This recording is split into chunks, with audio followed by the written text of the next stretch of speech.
Hi guys, Claudia Boleyn here. Today I am reviewing the Interstellar Song Contest by Juno Dawson. I'm going to begin by saying that I found this episode to be one of the most damaging, cowardly and dangerous episodes I've seen in the show in a very, very long time. I'm also not going to be pulling my punches in this video. There are some things that are more important than like a sci-fi show, like the active genocide that is unfolding on all of our screens.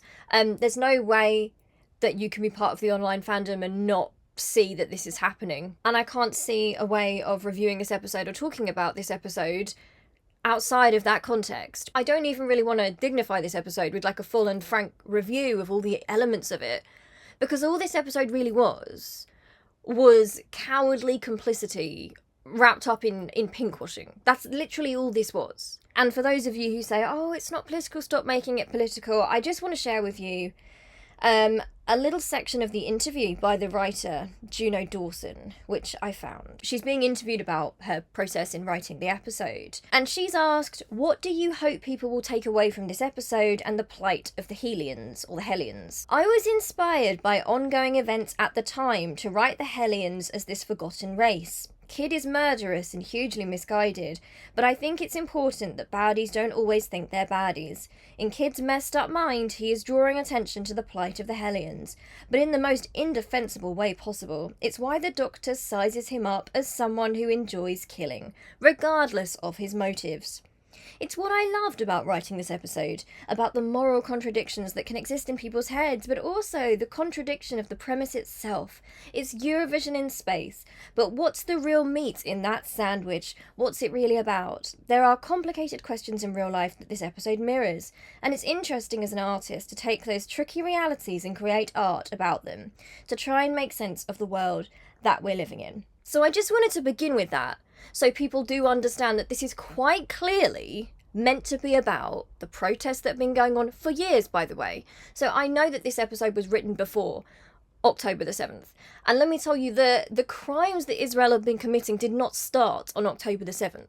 You can trace that back to 1948. There have been boycotts of Israeli goods, the BDS movement, for years. I mean, I remember watching them levelling like blocks in Gaza, civilian blocks. I think it was in like 2021 I was watching this happen. So even in that time frame, this is quite clearly meant to be about the Palestinian protesters, the way that over the last few years especially, more and more people have become aware of what's going on. They have been questioning Israel's involvement in the competition. So Eurovision has been like, banning flags. There's been like a huge uproar about, oh, will someone show a Palestinian flag? These are Juno's own words. Like, I am quoting her. I don't think it's right to infantilise her and act like she doesn't know. Like, she's an intelligent woman. This was just her take. This is about those Palestinian protesters, okay? Whether or not it was written before or after October the 7th. And I think even without that happening, this is horribly dangerous propaganda. It's incredibly... all I can say is that it's dangerous. I don't even know what to say about it. I can't quite believe that it happened. But even so, the fact that this was written before that, but during production, all that stuff, we then start seeing the genocide of Palestinians just going into overdrive. So what was apartheid and ethnic cleansing and settler violence and these breaches of international law? If you've watched Louis Theroux's The Settlers documentary, you will see, you can go back and watch his documentary from years ago. The Palestinians of Gaza have been living under military occupation. Israel is breaking international law. They have been committing war crimes, ethnic cleansing, settler colonialism. Like, it's an apartheid system. They are arresting children. They are arresting children who throw stones. And that was even before this happened, before the overdrive happened, and now we are currently seeing these attacks on the people of Gaza are being forced into tinier and tinier spaces. There's nowhere they can go. They are starving them. They are burning them in their refugee camps. They are killing medics. They are killing journalists. They cut off the internet early on so we couldn't see what was going on. They are killing off the population. They have been taking away the men and boys in trucks. They've been making them strip. The IDF have been posting videos of them posing with, enjoying the rubble, right? The possessions that once belonged to the Palestinians. All that's been happening. We are literally watching the genocide of an entire people happening in front of our eyes, live streamed, essentially. We're all seeing it. Now, I don't care that this was written before October the 7th. If this is your messaging, and then the genocide of that people who you've based the Hellions on, if that's happening in real life, real people, actual real children who are not alive right now, who were alive yesterday, you pull that episode. If you can't tweak that episode, if you can't amend that episode and think about the harm that's going to do, you pull the episode. They pull episodes if a tragedy's happened and, you know, there's something on a TV show with regard to that tragedy, just pull it. It's more important to pull that episode. Russell T Davies has referred to this episode as being like the most, I think he said the most sexy risk of his whole career because it's on Eurovision night. So think about that. This is the prime spot right before Eurovision, which we're boycotting, right? That is the moment when you can actually say something, right before the actual contest airs. And what did the episode say? Well, let's get into that here, shall we? Let's get into that. So I also want to emphasise here, because I feel like I'm going mad sometimes when I discuss this. This was all written, right? It's all fictional. It's all a choice. So, you know, you get people saying, oh, but in the context of the story, it's all fictional. Everything has been creative. Everything's been created. The character motivations, the amount of people Kid decides to kill, the characterisation of Kid, the characterisation of the Doctor, the things we see, the characters we decide to humanise, what happens to those characters, the perspectives we see, all that's written, all that's decided. If you're a writer, if you're making a TV show, those are the decisions that you're making. It is fiction. So people coming at it like, well, the Doctor had a right to do that because of all the people he was going to kill. I beg you to step back and understand that fiction can be propaganda, and all fiction, no fiction is not political, right? There's always going to be a message in fiction. If you are not able to look at a piece of fiction and identify not only what's there, but what the author's trying to get across, what the messages are, then what is the point? What's the point? I have seen so many people saying that, oh, Kid, he was so evil, you know? Like, I get that the Doctor torturing him was really bad, but think about all the people he killed. Juno Dawson wrote that. You need to ask yourself why the representative, the child victim of a genocide of his people, right? That revolutionary figure. You need to ask yourself why Juno Dawson decided to write him as a mass murdering revenge killer with no aim other than simply enjoying killing people, and why we witnessed on a human level, like the human scale of that atrocity, why some of the worst, most scary images we've ever seen were the acts of that one guy, who we're told has an icy heart, who only likes killing. Juno Dawson says in interviews, well, the Doctor kind of sizes him up and realises that, look, you kind of just like killing. Why is that?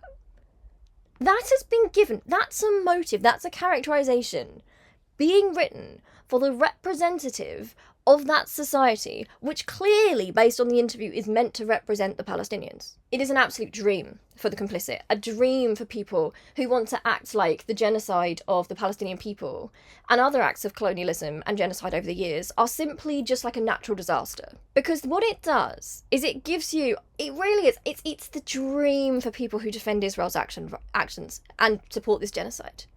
Because the message it's giving us is, well, if he had the choice and if he had the chance, he'd do the same and worse to us. That is a justification. Outside of the episode, that's the message, right? The message is, all he wants is to kill. He wants revenge. Think about the fact that Juno Dawson did not write the Hellion Society as being a society that was currently in the process of experiencing genocide. So what she did is she took away any element of that character fighting for his actual people.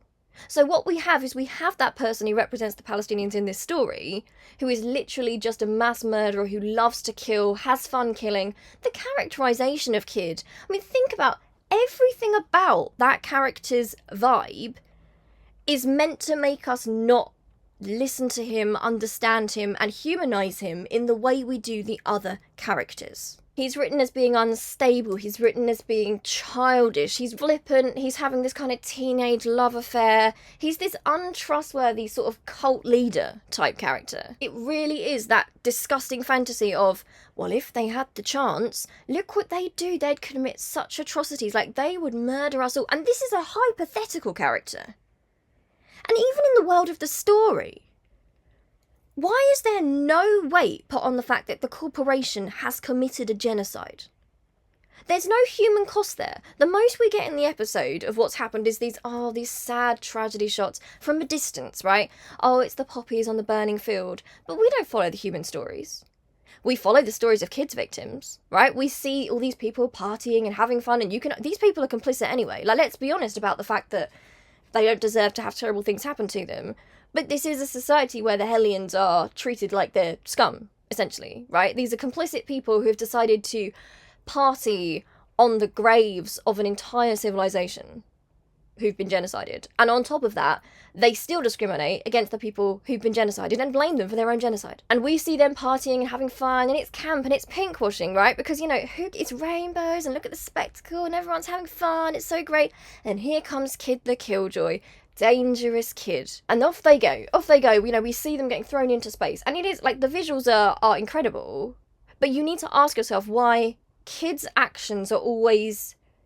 We see him as this villain, right?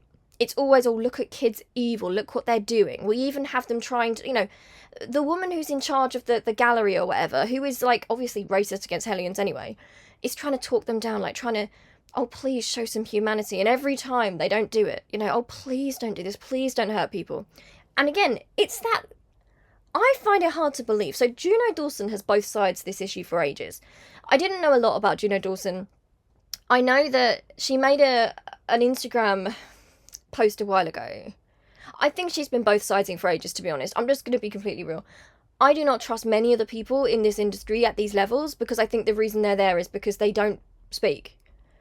I think they don't... if you spoke about these things, if you're actually caring about the genocide, that does put your career at a bit of a risk. Look what's happened to Gary Lineker, for example. Somebody who's a very successful public broadcaster. He's not even a leftist, he's just a liberal, right? He's a liberal who sees the genocide. So most of the people are kind of cowardly anyway, I believe. Because how many of them are actually saying anything? How many of them have? So there was the whole situation a while ago where Queers for Palestine were boycotting Stonewall or whatever. There was the whole situation where Stonewall was accepting... They were in connection with BAE. BAE was selling weaponry. And basically, Juno Dawson decided to put out an Instagram post, which was basically crossing the picket line. So she puts a picture of herself posing at the Stonewall Gala, oh yeah, it's all glam, brilliant. But also somehow writes, but it's hard because I do respect Queers for Palestine, I do support them. And it's it's cowardly. The whole thing is cowardly. And in some ways I feel frustrated with myself for expecting any better from any of these people at this point. But that's what this episode was, and worse. It seems to have even gone backwards from that. I don't know if to get to those top levels and to get the job doing the writing, you have to be part of a certain set. I don't know if you've got to... I don't even know how it works, but it really does seem like you have to sell out to get there. So again, I'm going to go back to that fantasy. Essentially is, if these people have power, then they'll do to us what we did to them, but worse. They're vengeful, They actually enjoy the killing. They're just monsters that love it. They love killing, essentially. Now, who is that even meant to represent? Who is that? Why has that been assigned to the survivor of the genocide, who's supposed to represent the Palestinians? Why has that been assigned? You have to ask yourself these questions. You follow that thought through to its conclusion, quite obviously, that leads to ideas of necessary murder, necessary genocide as self-defense, right? And I know people will say, but that's what Kid was doing in the episode. The episode is not real. The episode is entirely fictitious, right? Everything in that episode has been constructed in a certain way, deliberately. In the actual real world, the actual real revolutionaries and genocide survivors and terrorists and people who fight for their freedoms and they resist, that hardly exists anyway. That isn't even a thing. That's just a fantasy. That is literally just a fantasy that allows places like Israel to say, well, this is why we have to kill them, right? This is why we got to do it. Sorry. And in fact, they're not even sorry, but we've got to kill them and their offspring and their children, because if any of them grow up at this point, they'll kill us, right? That's what they want. They're just cold-hearted murderers and they want to murder us. Therefore, we have to kill them. And I'm sorry, but I know this is heavy for this video. You cannot... There is only so long that people can ignore the fact that a genocide is happening, being live streamed to us every day. And this episode It deliberately, it's using the idea of the Palestinians and the boycotting of Eurovision in the episode. So to see people talking about this episode as if there's not a genocide happening right now, I honestly wonder if some people are even alive. What's going on in there? Like, do they not think they're real people? Those are real people, those are real children. They're people just as real as you or I. I'm going to try and use my notes here, but I know this is going to be all over the place. So let's talk about the depiction of Kid, for example. So like I said, he is written in a way that we're not supposed to listen to him at all. Like, we're not supposed to think, oh, he kind of has a point here. He's doing the wrong thing, but he kind of has a point. We're not even at that level. This episode doesn't even operate on that level, which is why it's so hilarious that Juno Dawson in the interview was like, sometimes, it's art and we get into these complex themes. What have you delved into whatsoever other than just create propaganda? Like, what have you done? So he's depicted as being gleeful in the murder. He's written as childish, right? There's the love story. He's like a teenage character. He's immature. He shouts. He's unstable. He never actually states his case. They never actually write him a motive. Have you noticed that? Like, they haven't actually written him a motive. They've decided that his people are already dead. So it's not like he's trying to protect his people right now. It's not like he's trying to save whoever's left. No, it's in the past, and now he just wants revenge, and it's done now. Like, calm down, I get it, but, like, calm down. They really do write it as if a natural disaster befell the Hellions, which is also how places like the BBC are currently depicting Israel's genocide of the Palestinians, as if it is a natural disaster. They will use the passive voice, like, oh, children starving in Gaza. No, Israel is starving them. Oh, people die in Gaza. They're being born, they're being killed by Israel in Gaza. Someone's doing that. It's not a natural disaster. And again, this is another reason why this episode is just... If you look at the resistance, right, people who resist oppression, and they don't always do the right thing, by the way. Like, people will not always do morally good things when they're in that situation.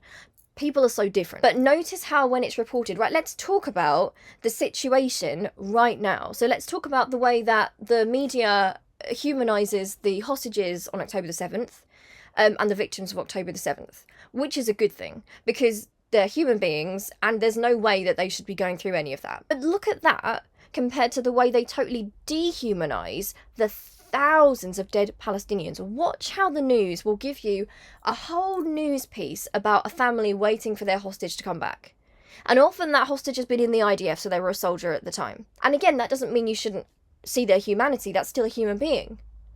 And then when it comes to the deaths of Palestinians, thousands of them, graphic, awful deaths of children, suddenly, like, it's really passive voice, and it's all, can we trust it? It's Hamas run. Can we trust the numbers? They have shown us that thousands of Palestinian lives, in the eyes of the Western media, we are complicit in this country, in the US as well, I believe in a lot of Europe, they don't mean anything as much as an Israeli life in the media. They will give more coverage to a single Israeli hostage than a whole family of children who have been slaughtered by Israel. That's the world we're living in right now. And again, that's what this episode does. Because kids victims, we see, oh, it's horrific, look what's happening to them. Like, oh, it's so scary what he's doing here. Oh, look, they were laughing and they were joking and we saw their lives and they're just fun, they're just enjoying Eurovision.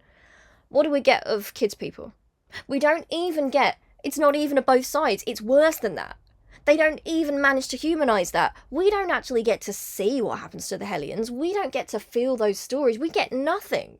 That's gone. We don't have that human connection. So we're feeling human connection with those characters, right, that are being thrown off into space, and yet we see nothing of Hellion. So where is our emotion going to land?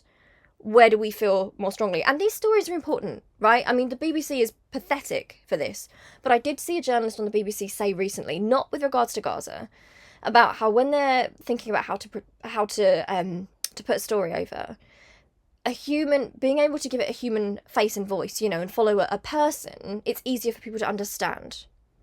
And this is where the episode is sick and our media is sick. Because watch how we have been conditioned since 9/11, essentially. That's as far as I remember back. We have been conditioned to see Arab lives, Muslim lives, as not as important as a single white life. We are used to seeing that. Right, we have the whole war on terror, which means destabilising whole communities and making people into refugees, right? But that doesn't matter. I mean, our media has primed us for this genocide, right? It didn't exist in a vacuum. We have been being conditioned for a really long time to not see the humanity in Arabs, right, in Palestinians, in people who are Muslim. That's what they've been training us for, because we never see what that means. We don't follow people in refugee camps, in places that have been destabilised, where our military's gone in. We don't think about them as human beings. We don't follow that story. And if you really wanted to do this episode well, you could still, if you wanted, you could have Kid be the most evil nut. I don't know why you'd want to in this situation that we're in, but say you wanted to do it well. Do you know what the actual brave thing would have been? The actual brave and bold thing? It would be if you wanted to depict those crimes, but you also depict how he got there. Make the story about that. How does a child who witnesses a genocide, who lives in a genocide, it feels like nothing, is treated like a monster for who he is? There's no help available. This is a refugee, and the universe continues to sing and dance and have fun, and they don't care. How might that child be affected by that right, genuine anger, right? The anger and the pain of feeling like you're nothing to anyone. Like, my people are burning, and you're dancing and you're singing, and you still treat us like we're monsters. If you want to be really brave in this day and age, that's what you do. Even if you don't want to excuse the atrocities, that is the brave thing to do. The brave thing is to humanize that character, to understand that character, which is, the point of fiction. Again, I think the whole construction of Kid is an absolute it's a nightmare. Anyway, because again, I would ask, like, why has he been made this villainous? Why has he? Like, who is he based on here? Because this is clearly based on, like, Eurovision, therefore it's people protesting the inclusion of Israel. But no, he managed to get in, and not only does he want to kill all the people in the stadium, he also wants to kill everyone watching at home. It's almost like people who want to watch Eurovision afterwards and don't want to abide by the boycott can feel good because they can say, well, he's just so misguided and evil and he wants to spoil my fun. He wanted to send that broadcast out and I would have died watching it and I just want to have fun. How dare he do that? There's nothing in that episode. I shouldn't have expected anything better considering it was before Eurovision, but I really did hope that maybe. There was nothing that made people consider turning it off afterwards. I honestly wondered, I was like, are they going to be brave enough to give a story that might make someone by the end decide, do you know what, I'm going to boycott it? But they didn't, of course not, because, it's fun and it's pinkwashing and it's camp and it's Rylan and it's Graham Norton. And Israel has long used pinkwashing here, right? And it's the fun and the spectacle and the camp. Probably don't have to explain what pinkwashing is to you here, but it's when a group like, for example, Israel uses like LGBT spaces and things like that to show that they're really progressive. Also, Israel is using Eurovision to further like embed itself. It wants to embed itself like as if it's a part of Europe.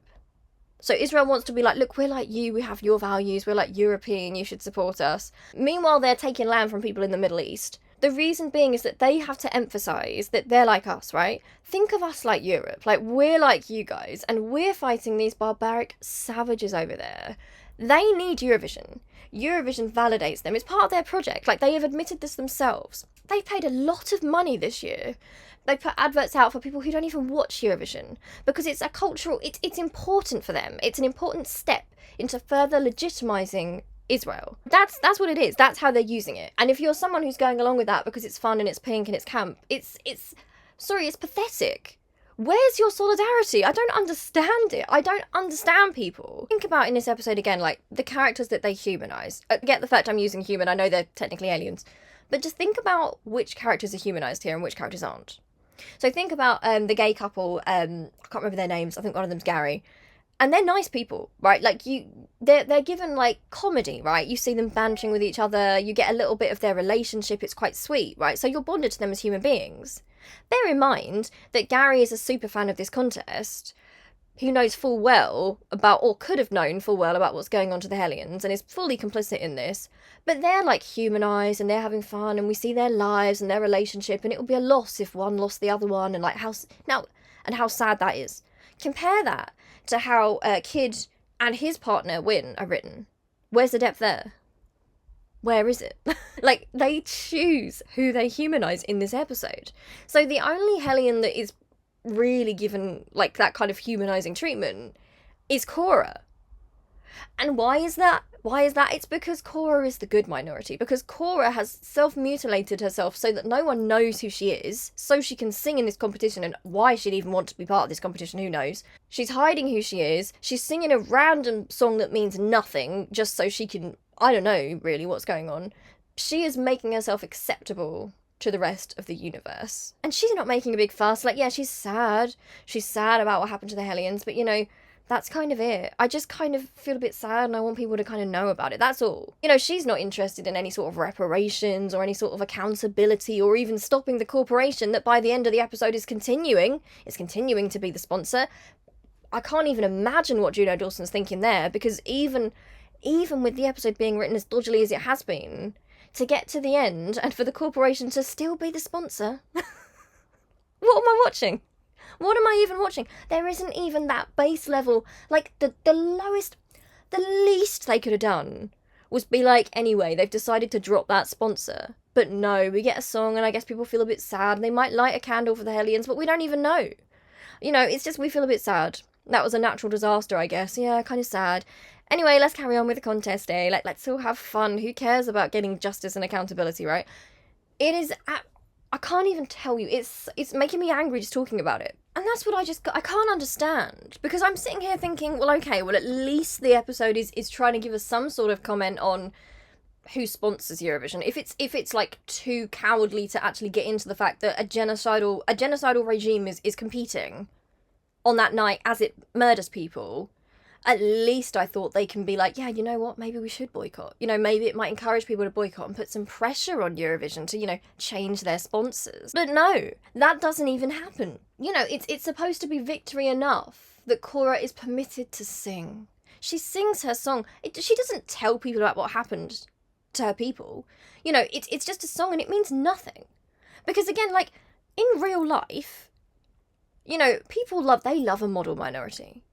You know, and I would have thought Juno Dawson would be aware of this and, like, would be on this politically. Because, they love it if you sing for them. They don't want, they don't want you to talk about accountability or blame or how you particularly feel beyond a bit sad. They don't want you to be angry. They don't want you to demand anything. But if you are willing to assimilate, you know, they might let you be a bit sad. Like, oh, maybe they'll light a candle for Hellion, I guess. Like, maybe they'll do that next year. And they'll still be sponsored by that evil corporation. And Kid will still be in jail. And they'll probably still be racist against other Hellions, and they'll probably say, well, why can't you be like Cora? You know, Cora's actually, like, trying to be a decent person. She's not like a barbarian like you guys. She doesn't complain. She doesn't want revenge. She doesn't want anything, really. She doesn't want freedom. She just wants to sing sadly, and, you know, that kind of makes us feel good. And, you know, we really admire her for that. We really admire how dignified she is, because she's not angry and she doesn't ask for anything. Like, I thought at least when she got, you know, at the end when she had the microphone, she was gonna, instead of singing, I thought she was going to give some facts. I thought she was literally going to stand there and she was going to say, look, this is what happened. This is exactly what happened. You know, there's this kind of very weak sort of, you know, oh, the corporation destroyed my people, etc. But it was just, then it just went into a song. Where, may I ask as well, let me just say this. Why on earth have we regressed so far? Like, the politics of this season have been so dire and dismal. You know, I used to complain a lot about Stephen Moffat's era. Like, I thought the sexism was pretty bad. There were good parts and bad parts. But what I will say is, the 12th Doctor, for example, he said something politically. Right, there's a lot of... The 12th Doctor is a bit like the 3rd Doctor in a lot of ways, I think. I need people to understand how we are regressing right now. How the show is stepping back. How, although it's pretending to be progressive because it's pretending to touch issues, it's not actually doing it. It isn't as brave as it used to be. And it's more important now to be brave. Because are you telling me that the 12th Doctor, in that situation, wouldn't have shut that corporation down? Are you telling me that he wouldn't have got on that broadcast? Like, even in the confines of this ridiculous premise of a story, and with Kid doing what he does, and him being this, like, you know, revenge-filled person, are you telling me that the Doctor wouldn't get on the airwaves and cut that corporation out? Are you telling me he wouldn't be on that stage having a go at people and saying, how dare you treat the Hellions like this? And maybe Kid's acting like a monster, but you've treated him like a monster. Look what the corporation did. Like, we didn't even get that. The Doctor decided to torture Kid, which, and again, it lacked any depth whatsoever. It was like, oh, let me torture him. I've got ice in my heart. You've put ice in my heart, honey. Like, the fact that the Doctor decides to torture him and the narrative has him torture this character. And people will say, oh, but he didn't know he survived a genocide. Like, it's fiction, it's been written. Why was it written? Why was that something that even happened? Why wasn't he made aware? It was like he gets a kick out of it, we get a bit of a kick out of it. I don't even know. But behind the scenes, they're saying, oh, well, he knows he went a bit far. He went a bit far? What are you talking about? We used to be a proper show. Like, I'm sorry. Belinda watches him torture a guy.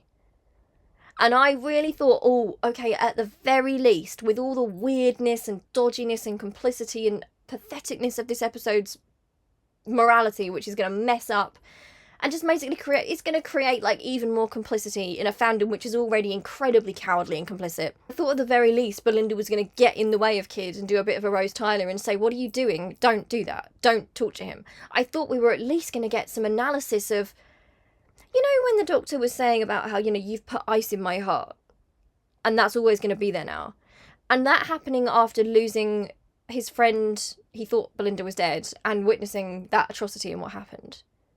I thought the episode was going to at least delve into the fact that, oh, I wonder, if that can even happen to the doctor, if that ice is in his heart, if that emotion takes over, that anger and that unfairness and the injustice, and it has to go somewhere, I wonder if we're going to analyse what would happen to a child who lives his whole life through a genocide, like Kid. Oh, I wonder if we're going to make that connection about that cycle and how sometimes the ice gets put in your heart. But that, they didn't even go there. They didn't even do it. Like, honestly, like a bare minimum, I thought it was going to be a situation of, oh my gosh, like I've gone so far. I shouldn't have done that. I was overwhelmed, and I thought there was going to be something about, I don't know, I wondered if Belinda was going to say something like, but doctor, like, it's not what you think. I know he's done wrong, but listen to the story. And then maybe we'd see like even a montage like of the humanising of Kid and even watching that process again, which would have been a braver story to tell, wouldn't it? But, you know, why be brave when you can be camp and play it safe and it goes before Eurovision and it's all fun and it's camp? Who cares? Who cares about the real genocide happening in the world? I guess, you know, as long as people are having fun and they're comfy. Okay, so part of the story, like a quote that's in the episode, is that basically Kid wants the corporation to be remembered for a massacre because they massacred his people. And again, like the absolute dodgy messaging, which, God, you know, the pro-Israel people, if you can even call them that, they must love this messaging. They must absolutely adore it. Because essentially what they're giving us in this story is that the genocide survivor is not only like there for like revenge, it's trying to fake a crime by the entity. And again, like this quote, the doctor saying, when I say stop, you stop, babes. I've met so many versions of you, Kid, and revenge is just an excuse because your cold, filthy heart just like to kill. And I thought when we got this bit in the episode, it would be like, okay, later the doctor's going to realise that actually it's not as simple as that. Never happens. Never happens in the episode. Oh no, so we all get to hear that he, in fact, he's just a cold and... He literally has a cold, filthy heart. The child victim of genocide has the cold, filthy heart, and he just wants revenge. He just wants to kill people. That's all he wants. And, you know, the doctor needs to torture him into submission, I suppose. Even, like, the doctor saying, like, in horror, like, 3 trillion people, like, maybe I should do this 3 trillion times. How about that? And even that, like, the number of those people being killed, being counted one by one. Like, we're so aware of that in the story. I don't even think we know the number of Hellions that were killed. Like, we don't even learn on a human level what was going on. We don't learn about their culture. We don't learn about, you know, their style, their clothing, their ideals, like, all these things. Let me just say, I watched Andor, right? And Andor is such a good... It's the absolute opposite of what Doctor Who's doing right now. Which is shocking, because it's coming from, like, a Star Wars property, honestly. But the way it understands oppression, resistance... empire, rebellion, it understands those intricacies. It is able to really pose those questions that are difficult while humanizing its characters. Like, even the worst of the characters, you come away from that with this understanding and a sort of hope. So we get to see Kid being tortured and he's screaming and he's shaking, and again, like, spoiler alert, I don't even... Susan shows up. Cool, okay. In any other episode, I'll be like, oh, that's so exciting, and I'm just kind of thinking, great, you're in the genocide apologist episode, great for Susan. And that won't even stop the Doctor, by the way. Okay, there's like a moment where things get... They're liberal, but for liberals, this is radical. Cora says to Wynne that this cannot be the kin sister I loved. And Wynne says, but you left me there to rot. We had to do it. We had to tell the galaxy about the corporation. And it's like, okay, but that's not what they were written as doing. They were written as like these vengeful mass murderers who loved murdering people for fun. That wasn't how they were written. And then she asked, what have you done, Cora, except to hide? And Cora's shaken up by this, and she's about to get real radical. Like, you won't believe what she does next. Like, buckle up, it's going to be intense. Anyway, Kid then promises he'll see the doctor again. The doctor says, believe me, that ice you put in my heart, I think it's still there. I think it'll be there forever now. So you take care. And again, I feel like I'm going crazy because it's like, oh, imagine we analyse that. Oh, this one event, it put the ice in your heart forever. I wonder what could have happened to Kid. But again, the episode doesn't care. And we're probably never going to see this gone back to again. I don't have faith that we will. It's like, you had an episode to do this. And do we even need to go back to Kid now? Like, literally, you've already done the damage. And also, like, for a second time after Lucky Day, just on a characterization level, the Doctor has, for a second time, missed an opportunity where there is a, let's say, misguided villain. And I say that very loosely because Kid is like a pathetic caricature of a revolutionary, the dream of, like, oh, what the big scary revolutionary is. But, you know, he's now missed 2 opportunities to try and bring that person back from the brink, like, and to save them in Conrad and Kid. He's failed to see them as full human beings and humanising them, and therefore he hasn't understood them, and he's lost an opportunity to potentially stop them. Or at least, like, change them a bit. The Doctor's he's lost that. I genuinely do think that this Doctor has been written on the whole to have no self-reflection. He doesn't seem like he's got any emotional depth. The only episode I really feel like he came across like he did have real emotional depth was actually in The Story in the Engine, where I think he's written as a real character with flaws and, like, a journey that happens. You know, I otherwise just feel like, it feels like he's throwing out therapy speak and, like, progressive words and things, but none of it's backed up by anything. It is the most annoying, like, it's like a liberal thing where it's like, look how liberal we are, look what we're doing. And you're kind of staring at it and you're thinking, you are saying buzzwords at me.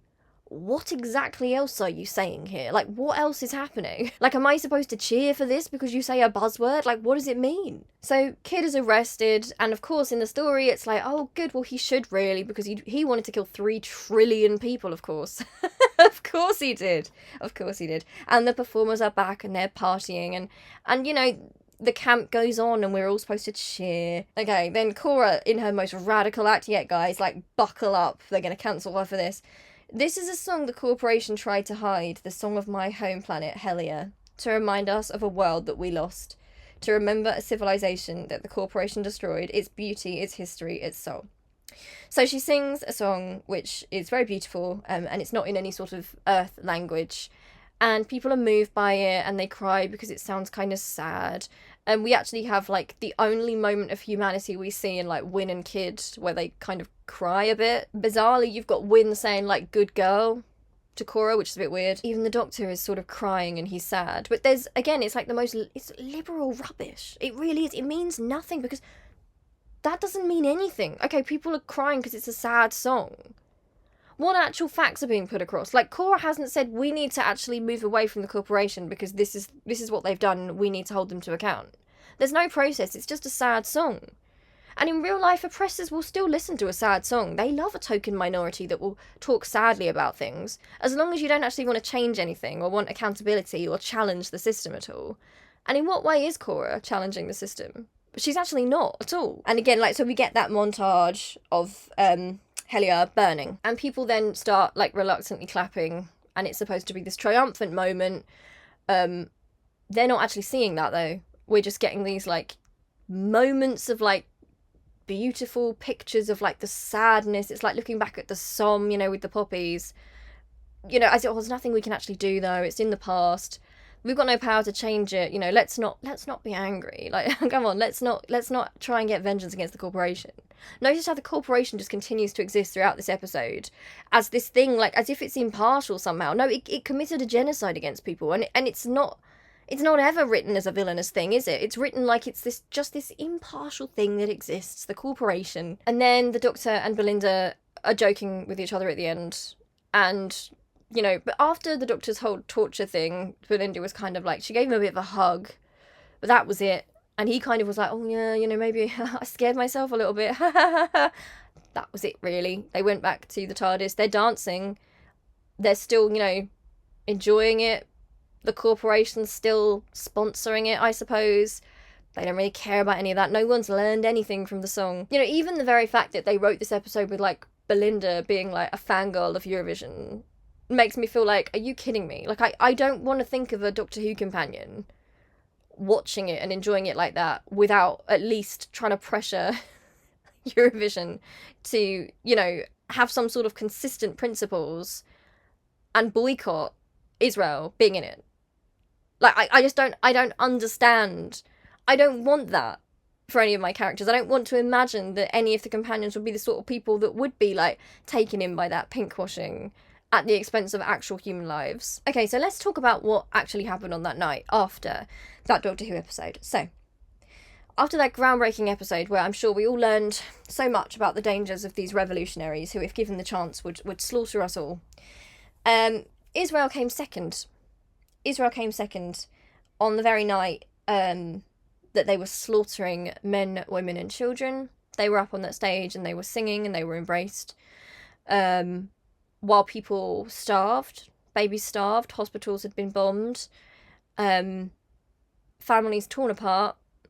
People aren't even safe in the refugee camps. Like, on that very night, there were children starving and injured without anaesthetic, burned.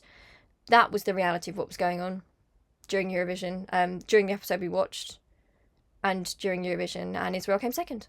And this was during a time when they've been doing this so openly now for about a year and a half, but they have been burning and shooting people with drones. They've been doing targeted strikes on UN schools, journalists, medics, the children of medics. I don't know what else to say at this point about what's happening. And so while all this was happening, and you have to remember that these are people just like us. They're just real human beings who are experiencing the worst ongoing terror of their lives that never ends. Wounded, exhausted, starving. They've been displaced so many times, grieving for dead family members, carrying the remains of dead family members in bags. While that was happening, Eurovision went ahead and Israel performed. They came second and Palestine wasn't even mentioned. Nobody even had the courage, in terms of the acts, to even raise a Palestinian flag. There wasn't even the bare minimum in that competition. Nobody had the guts. Now, there were a couple of people who tried to storm the stage. I believe it was 2 of them with red paint. They wanted to do this during Israel's performance. Because, again, Israel is pinkwashing its genocide. And it is an Israeli project to... they need to be seen as part of Europe. They need to legitimise themselves. They need to distract from their crimes. They need us to feel that they are like us, they're Europeans, compared to the barbarians that they're killing. This has been a political project by Israel, that they have said themselves. And they spent a lot of money on adverts. And they almost won. They almost won. So I hope everyone feels really happy. People who sat there and were like, oh, but, it's fine for it to still go ahead and everything, at least maybe someone will say something or do something. Well, who did? Did anyone do that? Did anyone do anything? I'm done making excuses for people who have a platform, who could say the bare minimum, and they don't. How hard would it have been for one person in that show to raise the Palestinian flag, to say the words Free Palestine, to say the word Palestine? I felt ashamed. I just feel so deeply, deeply ashamed. And to hear about the results, that they so almost won while they're committing a genocide, I can't imagine how that must feel to be Palestinian and to be going through this genocide that you are desperately trying to tell the world about. And Israel has tried to stop getting out because they keep cutting off the internet. They've cut off the internet many times there. This is something reported on by the International Criminal Court, by Save the Children, by the United Nations, all of these, Doctors Without Borders, all of these well-trusted groups are telling us what is happening there. And yet nothing is happening. And right now, Israel is saying that it's now going to split what remains of Gaza, that is now demolished, into 3 different groups. They're going to create a concentration camp and take control of whatever's left. while everyone partied and had fun and didn't say anything. They didn't do anything, you know? And I'm not sitting here like, oh, people shouldn't enjoy themselves and people shouldn't have fun. But sorry, some things are more important. And I think it is absolutely pathetic and shameful to have a platform like that and not use it to, at the bare minimum, speak. To say a single word, like, how hard is that? With what was going on, knowing that episode was going to air, knowing that depiction of Kid, knowing what it would play into, and still deciding to air it then. Russell T Davies referring to it as the most sexy risk of his career has fully just made me realise that I think some of these people are operating on a different planet of morality, or lack of. And I can't quite understand the disconnect there. Because here's what happened, like, you were taking the most sexy risk of your career, and Juno Dawson, you know, you got your, well done, you got your episode on Doctor Who. And it happened right before Eurovision, where the genocidal nation came second. They almost won while they were genociding people. Like, the time came to do something, the opportunity came, and you decided to do nothing. Like, you were tested with the bare minimum, and you decided, best not, you know. I think I'll prioritise my comfort. I want to be in with the inset here, you know. A lot of people are going to be tested, and have been tested, in the coming months and the years that follow what's going on. We're all going to be tested in different ways.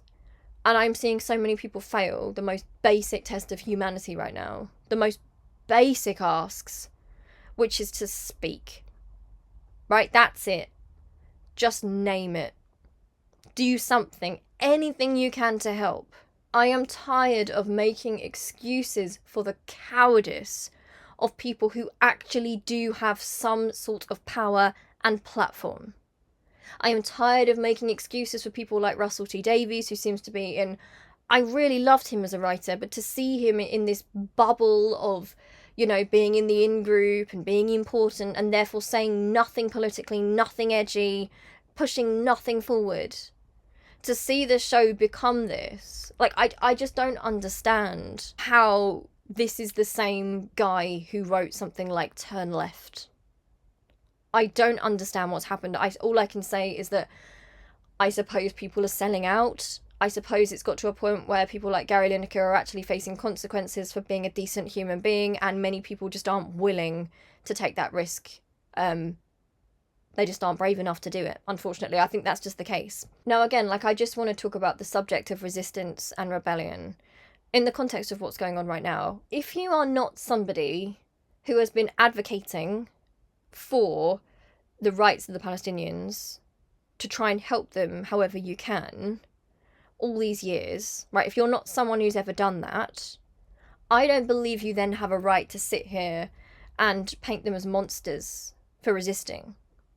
Quite frankly, I'll be honest with you. Because if you watch something like Andor, which again, like, is stunning to me because it's a Star Wars property, but it understands this so well on a political level. If there is occupation and oppression, right, if there's colonialism, genocide, ethnic cleansing, human nature is going to be to resist, right? And there's going to be different ways that different people respond and resist.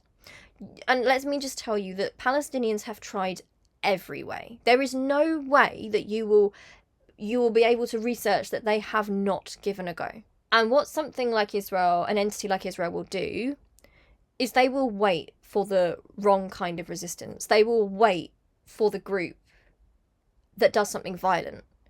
Bear in mind, they have been helping that group, arming that group, making sure all our other avenues are closed, like the peace marches.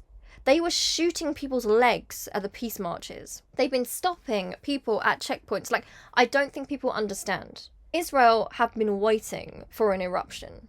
It's like, you know, in Andor they talk about how the Empire is waiting for the group that will do all the wrong things. They are waiting for that emotional response from a group. So they can then say that their genocide is in defence and they can carry out what they always planned to do. Which is what we're seeing Israel do now. That is not me excusing October the 7th. Atrocities were committed on October the 7th, and no innocent person, no civilian should be hurt. But there is simply no excuse for Israel's genocide, and there is simply no way of understanding the situation on an honest, genuine level without understanding the context.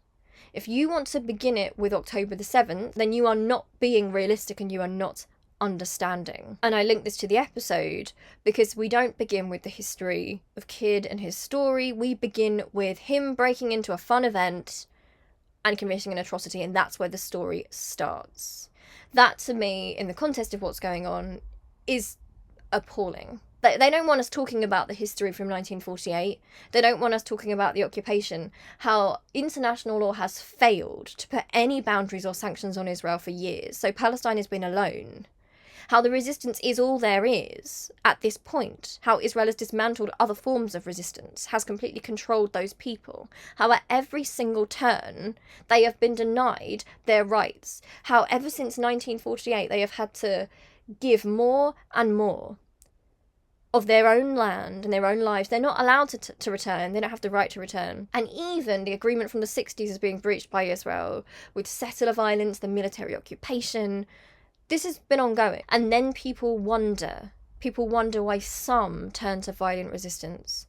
And I say to those people, has Israel's occupation not been violent from the beginning? Is it not violent if it comes from a corporation or an entity like the episode depicts? Like, let's talk about that. Andor does this very well. You know, there's a tendency that we'll look at these people that we see as like these radicals and these dangerous figures as uniquely evil people that are making all these choices and they're choosing to hurt people.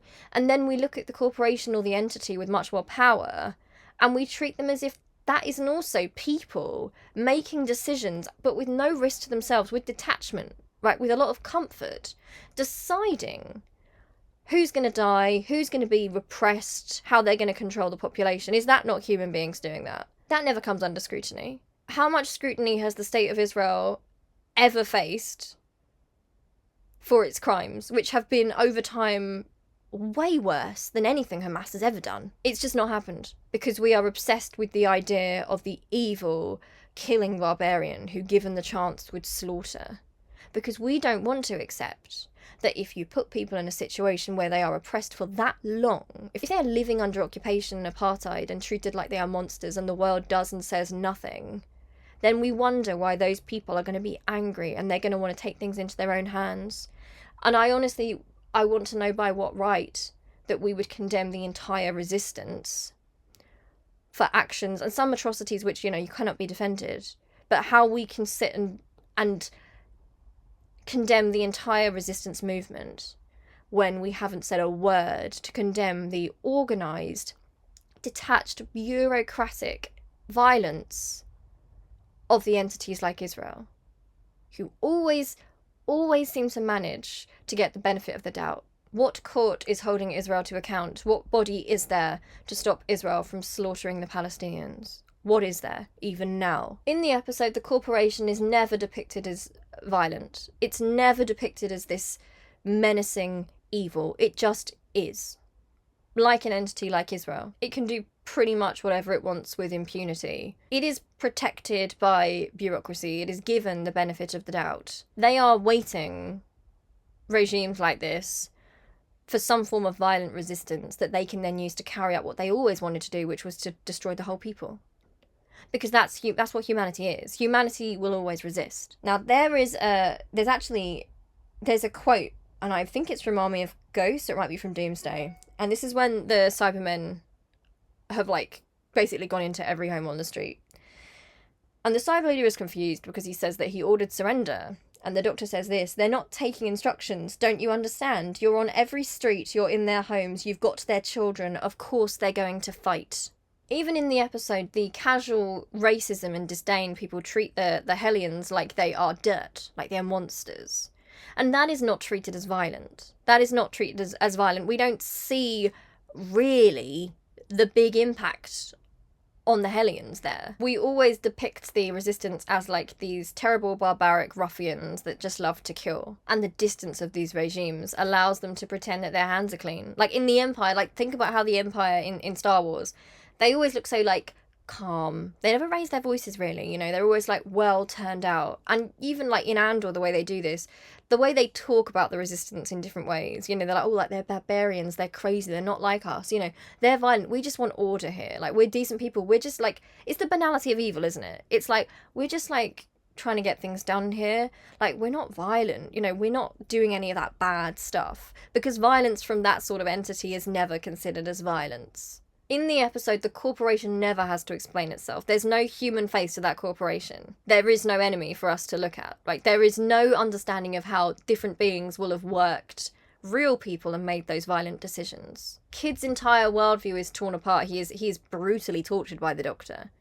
And the corporation never has to face any such trial. By positioning the Hellion race as already dead, the episode cops out. Basically, it's completely cowardly. Because it makes it so that no matter what Kid does, there's no justification for it. Because he's not fighting for anyone that's still alive. Again, it's seen like a natural disaster. Like, everything he does is just purely vengeful, and there's no point. There's no aim. In real life, even people who do commit atrocities, I do not believe I've ever seen anything like that happen. That is simply not even the mentality of evil. Even some of the most evil people, that is not the mentality, is it? That is a simplistic, childish, black and white, dangerous perspective. Now, an interesting thing I thought is that originally Ncuti Gatwa was due to be our announcer at Eurovision. He was going to give our points. And then, interestingly, I think it was like a couple of days beforehand, they suddenly announced that he would no longer be doing that. I don't even know what to think. I know that he had previously had medical aid for Palestinians in his bio, which is good, but as we've seen, lots of people still sell out. It's gone now.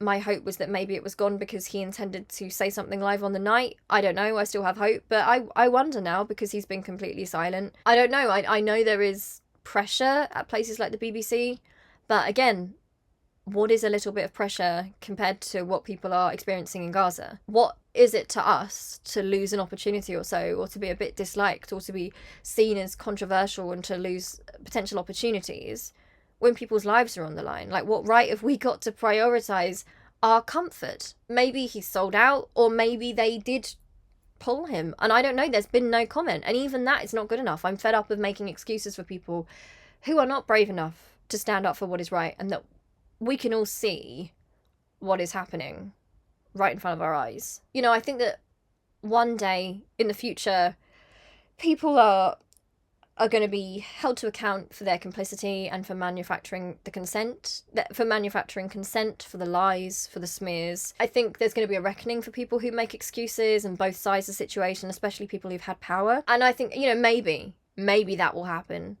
I don't even have faith necessarily that it will.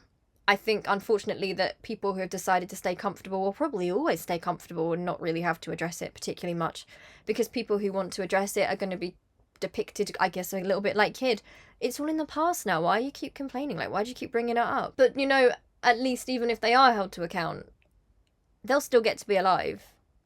They'll still be alive to do that. The people in Gaza, the kids in Gaza, they might not live to see another day. That's what they're experiencing every day. I'm going to say that I believe this episode is not just lazy. I have to believe, because of what Juno Dawson has said previously in that interview, that this was all... I'm not going to infantilise her. I think she knew exactly what she was doing. I think she's made it very clear what her views are on this. I think this episode is not only cowardly, I think it is dangerous, and I think this episode is violent. I think this episode is violence. There is no excuse. I honestly think the people involved should feel ashamed of it. There's nothing else I can say, and that doesn't even hold any weight, because if you say that to people, they think, oh, we're just making a big fuss over nothing, as if what's happening in Gaza isn't a real thing happening right now, and we have no connection to it whatsoever. It's nothing to do with us, right? Like I said earlier, we are all going to be tested. We're going to continue to be tested over this genocide, and people are going to ask us one day, what did we do? What exactly did we do? We're all going to be tested.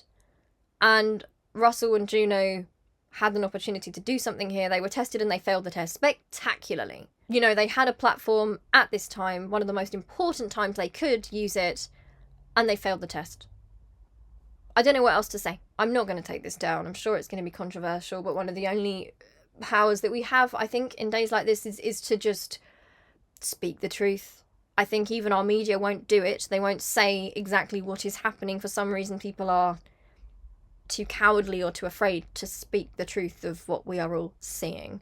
The truth is that a genocide is happening and that people are complicit and cowardly because they're not speaking. And they should feel ashamed. I'm fed up of having to play nice and pretend like people should not. Grown adults understand that they have a responsibility to other people in this world, especially children that are being killed with our weapons and with our support by our ally. Thank you for watching. Please leave your own reviews or whatever you thought of the episode in the comments, and I will be reviewing Wish World next, which hopefully will be a more enjoyable video. As always, links in the description box to medical aid for Palestinians and other accounts, so that you can do what you can. Alright, I love you loads, and I'll see you really soon. Bye!